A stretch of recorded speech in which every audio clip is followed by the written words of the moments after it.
नमस्कार, आप देख रहे हैं हर खबर में हूं आपके साथ अमित शर्मा। वक्त है अपना उत्तर प्रदेश का। योगी आदित्यनाथ एक बार फिर से प्रदेश की कमान संभालते ही तैयार हैं। लखनऊ के एकाना स्टेडियम में योगी अपनी नई कैबिनेट के साथ ही एक बार फिर से सीएम पद की शपथ लेने जा रहे हैं। 25 तारीख को होने वाले इस शपथ ग्रहण समारोह के लिए लखनऊ पूरी तरह से तैयार है। शपथ ग्रहण को लेकर लखनऊ में ट्रैफिक पुलिस ने ट्रैफिक अभी से डायवर्ट कर दिया है। आपको बता दें कि स्टेडियम में 80 टॉयलेट की व्यवस्था की गई है। इनमें से 16 टॉयलेट की वीआईपी के लिए बनाए गए। वहीं स्टेडियम की सफाई के लिए 400 कर्मचारी भी लगाए गए। और खास बात यह है कि समारोह में आने वाले हर एक व्यक्ति के लिए मिठाई सहित पानी की व्यवस्था भी की गई है।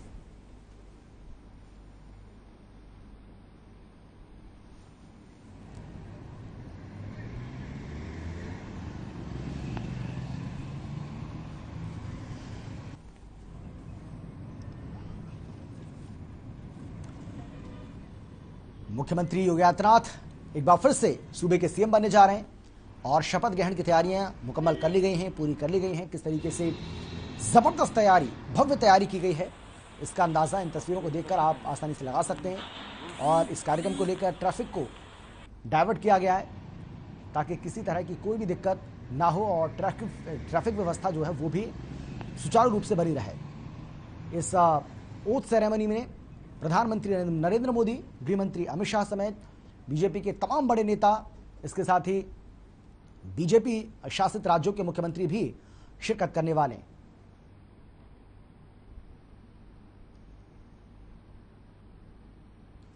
यूपी विधानसभा चुनाव 2022 में भारी जीत दर्ज करने के बाद योगी आदित्यनाथ प्रदेश के लगातार दूसरी बार मुख्यमंत्री बनने जा रहे हैं।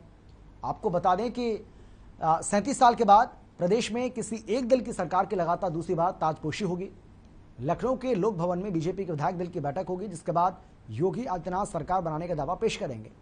इस बैठक में बीजेपी के साथ ही अपना दल एस और निषाद पार्टी के विधायक भी शामिल होंगे और इसी बैठक में उप मुख्यमंत्री के नामों का ऐलान भी किया जाएगा।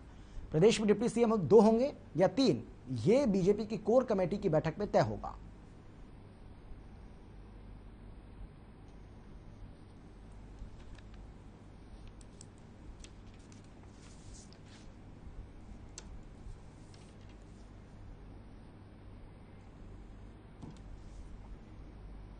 लखनऊ में नई सरकार के गठन की तैयारी कर ली गई है।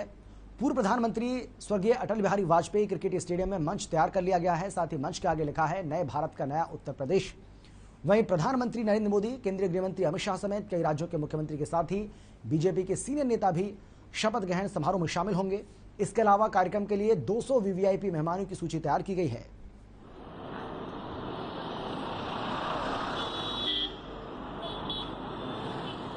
लखनऊ की तस्वीर आपको दिखा रहे हैं क्योंकि लखनऊ के एकाना स्टेडियम में ये भव्य समारोह होने जा रहा है।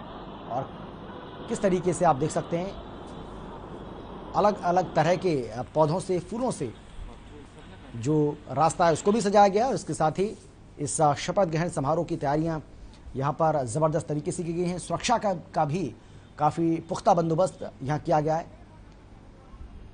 और पिछले काफ़ी समय से ये ओथ सेरेमनी की जो तैयारी है वो यहाँ चल रही थी।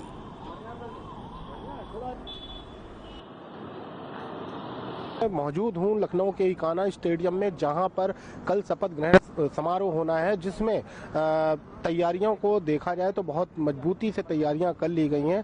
शासन प्रशासन काफी सख्त नजर आ रहा है कि किसी भी प्रकार की कहीं पर चूक नजर ना आए। साथ ही कल रात योगी आदित्यनाथ दिल्ली से लौटे हैं और कल लगभग 2.5 घंटे की मंत्रिमंडल की बैठक वहां पर हुई है। आज फिर से राजभवन पे बैठक होनी है, जो कि अमित शाह की मौजूदगी में होगी। सभी विधायकों को हिदायत दी गई है कि सब लोग वहां पर उपस्थित रहें। साथ में हम बात करें यहाँ की तैयारियों की, तो आप देख सकते हैं कि शासन प्रशासन ने अपनी तरफ से इतनी मजबूती कर रखी है कि कहीं से भी किसी प्रकार की कोई चूक सामने ना हो पाए। कल यहाँ पर देश के प्रधानमंत्री और प्रधानमंत्री के साथ साथ कई बड़े दिग्गज यहाँ पर मौजूद रहेंगे और उसको देखते हुए काफी अधिक संख्या में यहाँ पर और भी लोग पहुंचेंगे, जिसको पूरी तरह से तैयारियां शासन प्रशासन की तौर पे कर ली गई हैं।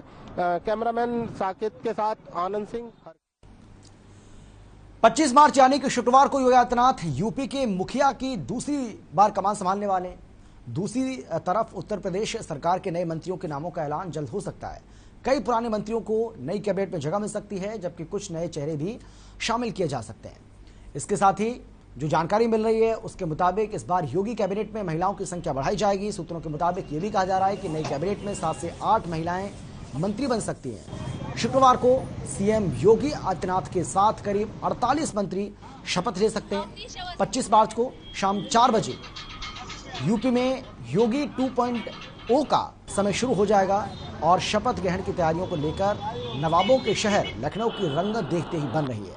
पूरे लखनऊ को सजाया गया है। लखनऊ एयरपोर्ट से लेकर इकाना स्टेडियम तक के रास्ते में बीजेपी के झंडे, पीएम नरेंद्र मोदी के पोस्टर, मुख्यमंत्री योगी आदित्यनाथ के पोस्टर दिखाई पड़ रहे हैं और चप्पे चप्पे पर इनको लगाया गया है। शहर के शहीद पथ पर योगी और मोदी की योजनाओं वाले बैनर टांगे जा चुके हैं। इसके साथ ही दमदार जीत के बाद शानदार शपथ की तैयारी यहां पूरी हो चुकी है। इकाना स्पोर्ट्स सिटी के अटल बिहारी वाजपेयी स्टेडियम में शपथ ग्रहण का कार्यक्रम होना है। प्रधानमंत्री नरेंद्र मोदी, केंद्रीय गृह मंत्री अमित शाह, रक्षा मंत्री राजनाथ सिंह समेत कई केंद्रीय मंत्रियों के साथ साथ बीजेपी शासित राज्यों के मुख्यमंत्रियों के अलावा जो उप मुख्यमंत्री हैं उनको भी न्योता दिया गया है। मौका हाई प्रोफाइल और गेस्ट वीवीआईपी, लिहाजा सुरक्षा के इंतजाम भी चाक चौबंद है। योगी के अलावा मंत्रिमंडल के लिए करीब 48 दूसरे विधायक भी मंत्री पद की शपथ लेंगे और यह भी जानकारी आ रही है कि अब की बार यूपी में 2 डिप्टी सीएम की व्यवस्था रहेगी। फिलहाल मंत्री बनने के बाद किसे क्या मंत्रालय मिलेगा इसका खुलासा अभी नहीं हो पाया है, लेकिन यह माना जा रहा है कि युवा विधायकों को मंत्रिमंडल में तरजीह दी जा सकती है।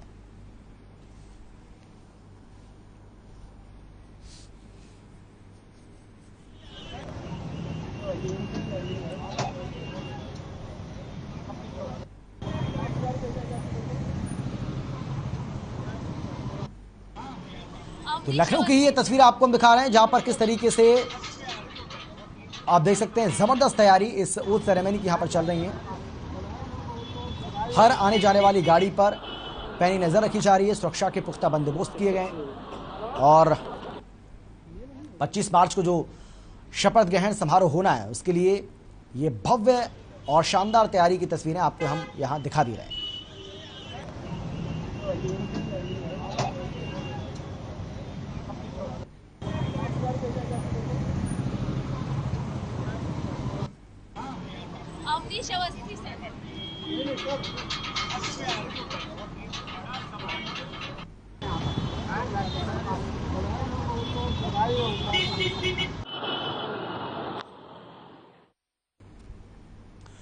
अखिलेश यादव ने एक बार फिर से विपक्ष पर वार किया है। अखिलेश यादव ने कहा है कि समाजवादी पार्टी को सदन में रहने का मौका मिला है, हमने अपने कामों से जनता के दिल में जगह बनाई है।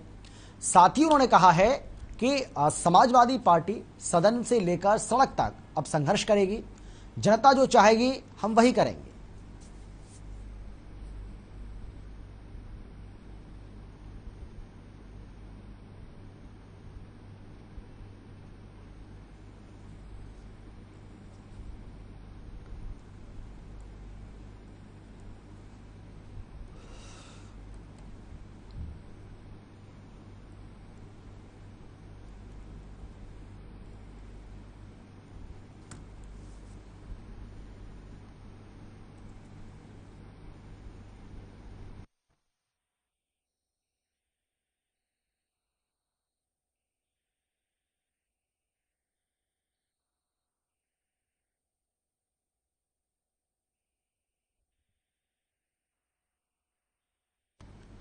कुशीनगर के प्रधान संघ ने गांव में रुके विकास कार्यों को दोबारा से शुरू कराने को लेकर मोर्चा खोल दिया है। वहीं ग्राम प्रधान संगठन परेशान होकर कलेक्ट्रेट पहुंचे, जहां डीएम अनुपस्थित में यानी कि डीएम की अनुपस्थिति में उन्होंने अपना ज्ञापन प्रशासनिक अधिकारी को सौंप दिया, साथ ही कार्रवाई की मांग की है। वहीं अखिल भारतीय प्रधान संगठन के जिला अध्यक्ष अकबर अंसारी ने मांग पत्र सौंपने के बाद कहा है कि अब तक उनको बढ़ा हुआ मानदेय नहीं मिला है। साथ ही बीएसए ने एमडीएम में संयुक्त खाते का आश्वासन दिया था और वो भी पूरा नहीं हुआ। हमारी मांगे पूरी हो, जो मजबूरी हो। प्रधान एकता,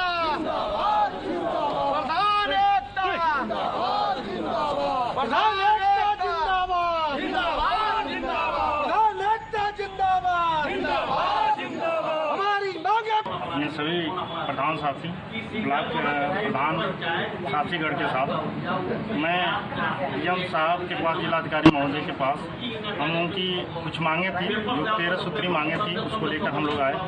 प्रथम मांग हम लोगों की यह थी कि मनरेगा का जो रेट है वो 2017 के जीओ के अनुसार है, उसको अपडेट किया जाए। जो PWD के SOR है उसके अनुसार अपडेट किया जाए। दूसरी हम लोगों की मांग थी कि आदर्श आचार संहिता जो लागू हो गया, तो उस समय तक खंड विकास अधिकारी महोदय 40 का जो रेशियो है पक्के वर्ग का मनरेगा में, उसमें जो पक्के वर्ग का वितरण करना था, उन्होंने कहा आचार संहिता लागू हो गया, आचार संहिता समाप्त होने के बाद इस पर स्वीकृति दी जाएगी। आचार संहिता जब समाप्त हो गया तो उस समय MLC का चुनाव होने वाला था। 15 तारीख से आचार संहिता शुरू हुआ है और आदर्श आचार संहिता 11 तारीख को ही समाप्त हो गया। उसके बाद 3 दिन टाइम बचा और उसमें उन लोगों ने फाइल पर स्वीकृत नहीं किया, किसी भी ब्लॉक में फाइल स्वीकृत नहीं किया गया है। और मनरेगा का जो पक्के वर्क हैं वो मार्च से इसका सेशन समाप्त हो जाता है।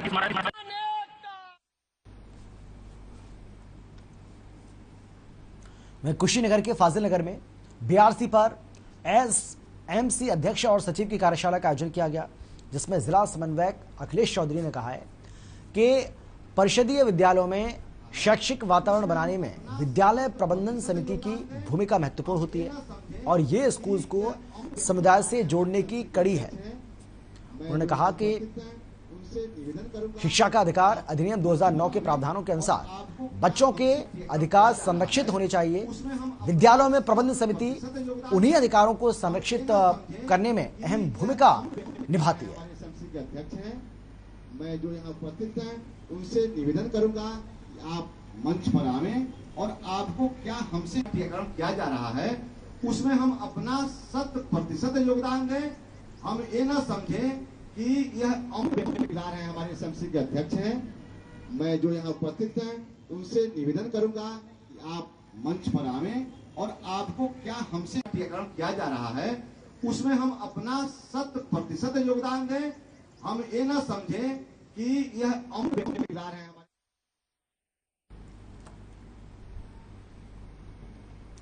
रामनगरी अयोध्या में GRP CO Lucknow Ayodhya cantt के GRP थाने पहुंचे, जहां उन्होंने थाने का वार्षिक निरीक्षण किया, साथ ही रामनवमी मेले की तैयारियों का भी जायजा लिया। वहीं अधिकारियों को सुरक्षा व्यवस्था से संबंधित निर्देश भी उनको ओर से दिए गए। इस दौरान संजीव सिन्हा ने 1 अप्रैल से शुरू होने वाले रामनवमी मेले की तैयारियों के बारे में कहा है कि यात्रियों की सभी सुविधाओं का ध्यान रखा जाएगा। यात्रियों की सुविधाओं के लिए प्लेटफॉर्म पर ड्यूटी भी लगाई जाएगी। श्रद्धालुओं को पब्लिक एड्रेस सिस्टम के माध्यम से जागरूक भी किया जाएगा। इसके साथ ही उन्होंने कहा कि अज्ञात सामान को ना छुएं और इसे लेकर GRP के जवानों और महिला हेल्प डेस्क को ब्रीफ भी किया है। महिला श्रद्धालुओं को अगर किसी प्रकार की कोई दिक्कत होती है तो उन्हें किस प्रकार से मदद पहुंचानी है, इसके भी दिशा निर्देश उनकी ओर से दिए गए।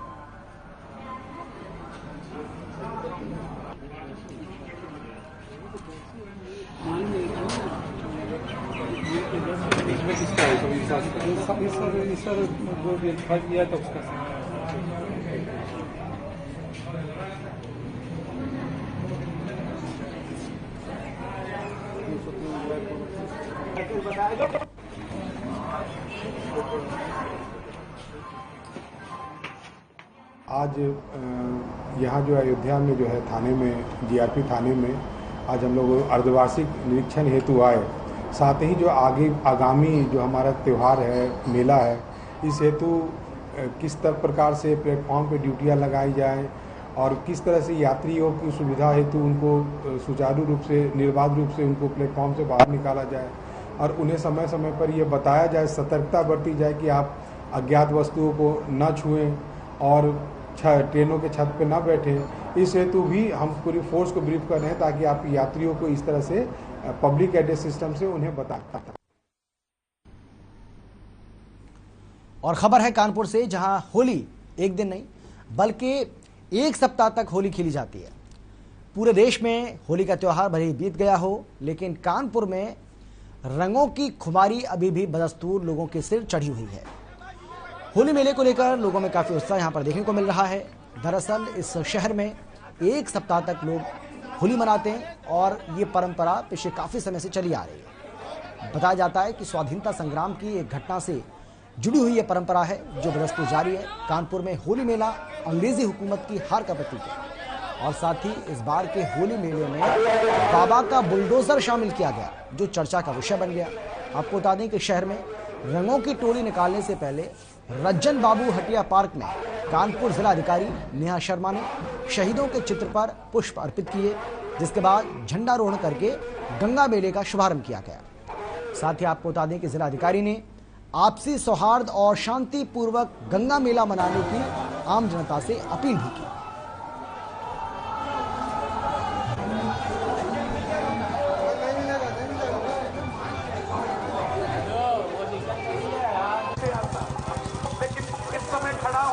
पानी के भी ये लाइन गा दो, आप गा दो।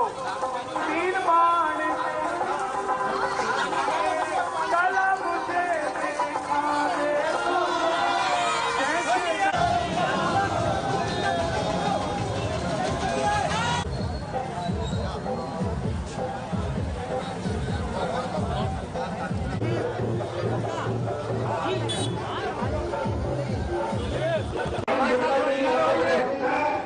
सबसे पहले तो ये एक ऐतिहासिक रूप से मनाया जाने वाला पर्व था। खास तौर पे हटिया होली जो है उसको आज शहीद दिवस भी है और क्रांतिकारियों की जो इस पृष्ठभूमि पर बनाने वाला पर्व है। आज गंगा मेला के लिए भी हम लोगों ने पूरी तैयारियां की हुई हैं। सबसे पहले तो मैं इस पूरे पर्व की समस्त कानपुर के जनपद वासियों को बहुत सारी बधाइयां देना चाहूंगी। बड़े ही सौहार्द के साथ में मनाया जाने वाला पर्व है और इसकी जो मूल एसेंस है वो इसी में लाई करती है कि सभी लोग मिलजुल कर इस पर्व को मनाते हैं। देखिए, आज बड़ा महत्वपूर्ण दिन है, बलिदान दिवस भी है और कानपुर का हटिया होली गंगा मेला भी है। सन 1942 में देश आजाद नहीं हुआ था। देश आजाद हुआ 1947 में, लेकिन हटिया वालों ने सन 1942 में आजादी का जश्न मनाया था। उसी की यादगार में प्रतिवर्ष हम लोग गंगा मेले का आयोजन करते हैं।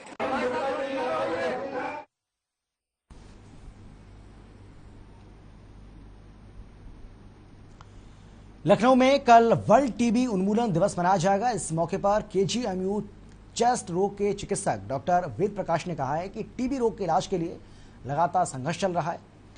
वर्ल्ड टीबी दिवस मनाने का मकसद लोगों को इस बीमारी के प्रति जागरूक करना है। साथ ही विभाग ने विश्व टीबी दिवस के मौके पर कसबंडी कला, खेड़ा पोस्ट, महिलाबाद, लखनऊ 4 के बीमार लोगों की जागरूक करने की जिम्मेदारी उठाई, जिससे एक भी व्यक्ति बीमारी से ग्रसित ना हो और इनकी मदद डॉक्टरों की ओर से तुरंत की जाएगी।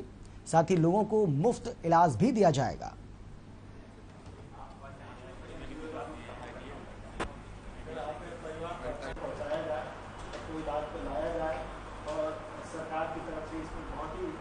कोई कमी नहीं रखी गई है, बस हम लोग आगे बढ़ के आना है।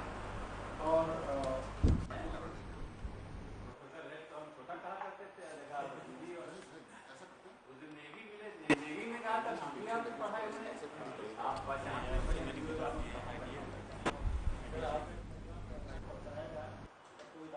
हमने नया सामुदायिक शौचालय बनवाया है और 250 लगभग आवास दिए हैं गरीब वर्ग को और सभी मतलब जनों को एक एक शौचालय दिया है। कम से कम लगभग 600-700 दिया है। और जैसे इंटरलॉकिंग है, ये क्या पानी की व्यवस्था की है हम लोगों ने। इस समय हम इस पूरे KGMU डिपार्टमेंट्स को धन्यवाद देता हूं और वेद प्रकाश जी का धन्यवाद देता हूं। उन्होंने हमारा गांव का चयन किया है और इससे मैं गांव को सदस्य को लेकर पूरे गांव की टीम बना कर लोगों को जागरूक करके टीबी उन्मूलन को मैं ख़त्म करके लोगों को इलाज करा करके उनकी सुविधा करूँगा। जी देखिए, जिस तरह से टीबी एक वैश्विक समस्या है, वहीं भारत देश में सबसे ज़्यादा केस होना, दुनिया का 1/4 केस भारत देश में है। 29% मौत हो रही हैं भारत देश में, तो एक चिंता का विषय है। और इसलिए जो एक वर्ल्ड टीबी डे 24 मार्च को हर वर्ष मनाया जाता है, इससे जागरूकता लाने के लिए रोगियों में किस तरह से आम जन में इसकी जागरूकता पहुंचे, उसको जागरूक करने के लिए आज पूर्व संध्या पर एक दिन पहले हम लोगों ने इस कार्यक्रम को किया है।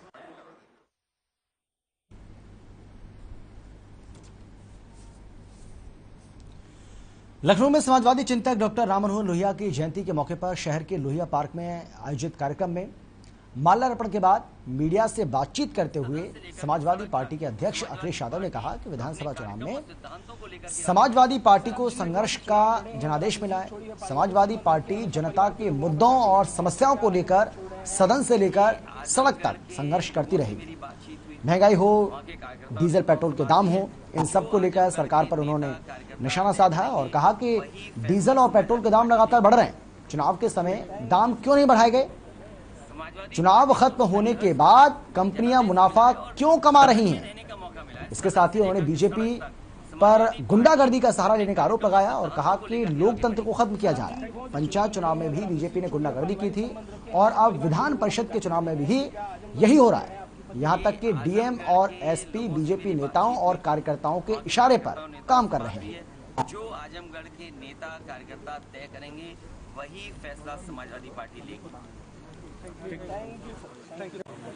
समाजवादी पार्टी को संघर्ष का जनादेश मिला है और सदन में रहने का मौका मिला है। सदन से लेकर के सड़क तक समाजवादी पार्टी अपने कार्यक्रमों और सिद्धांतों को लेकर के आगे बढ़ेगी। सर, आप जिन जगहों से चुनाव लड़े हैं, अगर आपने सीट छोड़ी है, पारिवारिक संबंध रखे, हमेशा परिवार के लोग वहां पर जाके लड़े हैं, तो क्या आजमगढ़ छोड़ रहे हैं? आपकी पत्नी? ये आजमगढ़ के लोगों से मेरी बातचीत हुई थी, वहाँ के कार्यकर्ताओं नेताओं से बात हुई है।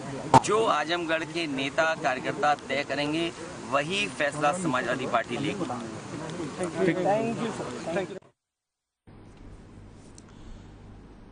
और चलिए अब बात करते हैं सीतापुर की, जहां दर्दनाक हादसा हो गया। मामला जिले के रेउसा थाना क्षेत्र के बहराइच रोड का है, जहां एक प्लाईवुड फैक्ट्री में काम कर रहे मजदूर की खेल खेल में जान चली गई। सूचना पर पहुंची पुलिस ने मजदूर का शव बरामद कर लिया, पोस्टमार्टम के लिए भेज दिया है। साथ ही पीड़ित की तहरीर पर मुकदमा दर्ज कर मुख्य आरोपी को हिरासत में ले लिया है। जानकारी के मुताबिक मजदूर प्लाईवुड फैक्ट्री में काम काफी समय से कर रहा था। बीते दिन की यह बात है जब आपसी हंसी मजाक में एक दूसरे मजदूर ने पीड़ित उमेश पांडे के शरीर में प्रेशर पंप से हवा भर दी, जिससे मजदूर की हालत खराब हो गई। इस दौरान पीड़ित मजदूर को सामुदायिक स्वास्थ्य केंद्र में भर्ती कराया गया, लेकिन इस बीच मजदूर की मौत हो गई। फिलहाल पुलिस मामले की जांच कर रही है। सर जो है वो काम करने जाता था, करीब 10 साल से वहाँ काम कर रहा था। कहाँ पे काम कर रहा था? प्लाईवुड में आशीष लाला जी के यहाँ। अच्छा रेउसा। हाँ। शिवप्रसाद बाबू इनको भैया की भी है उसके साथ। वहाँ 10 साल से लमसम काम कर रहा था। इतना वो सीधा था जिसका रिकॉर्ड नहीं था, बहुत सीधा था। उसको 2 लोग ने पकड़ लिया फैक्ट्री में, एक लोगों ने हवा भर दिया। जब उसके दर्द शुरू हुई, मतलब कैसे, कहाँ हवा भर दिया? पीछे मतलब। अच्छा। वो पत्ता लादे था खोपड़ी पर, जो ले जा रहा था, उसके 2 लोगों ने वहाँ पकड़ लिया। तो किन 2 लोगों ने मतलब हवा भरी थी वो? सर उनका नाम, एक का तो हमें बताया गया है संतोष का, और बाकी 2 लोगों का नाम। और फिलहाल इतना ही, छोटे से ब्रेक के बाद फौरन लौट रहे हैं। आप देखते रहिए हर खबर। नमस्कार।